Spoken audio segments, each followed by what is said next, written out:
Football is a tool for marginalizing the black community of America to get out of their situations of difficulty, of being underserved.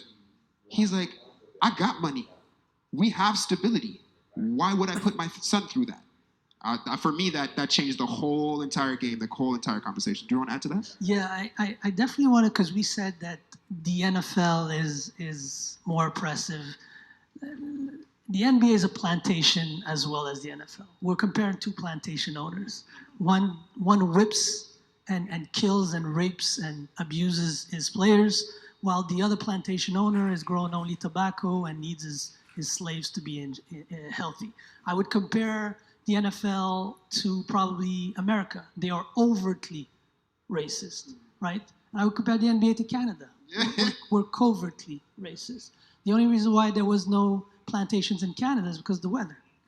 Because let me tell you something, if we had down south weather in Canada, there would have been a lot of whipping, a lot of stealing, a lot of killing of black and brown people 400 years ago. So let's not kid ourselves in the NBA not being a plantation. The NBA is as much of a plantation, except they are given a little bit more latitude to their slaves. Exactly.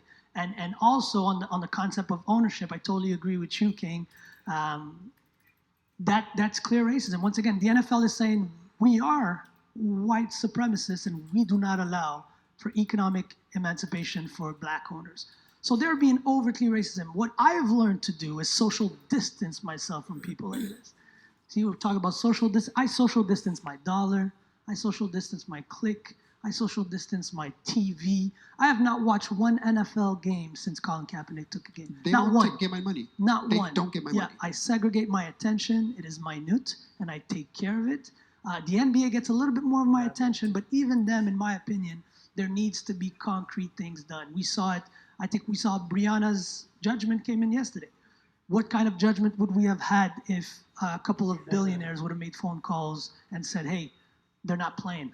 My slaves are not, picking cotton. They're not running and jumping.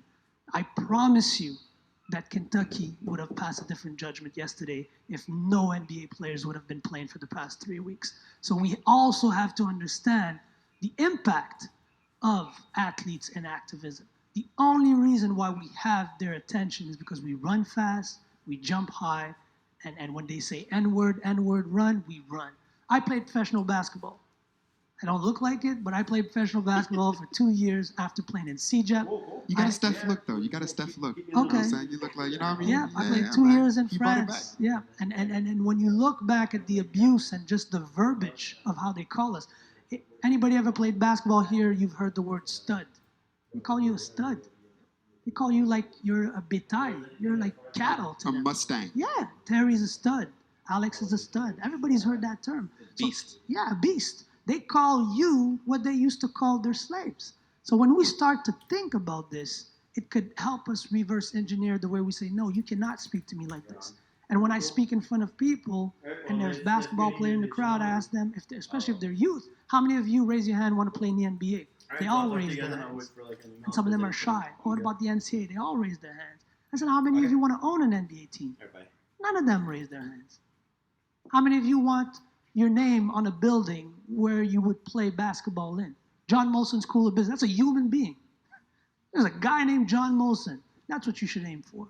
Not to run for a plantation owner. You should own your plantation. So that's kind of the stance I take now when I get to sports and activism. But truthfully, I don't no matter what, I want to do it. What was the goal of the call? I'm not sure I understand. It's Deshaun. They brought on this social guy that's going to be doing all of, he's a writer,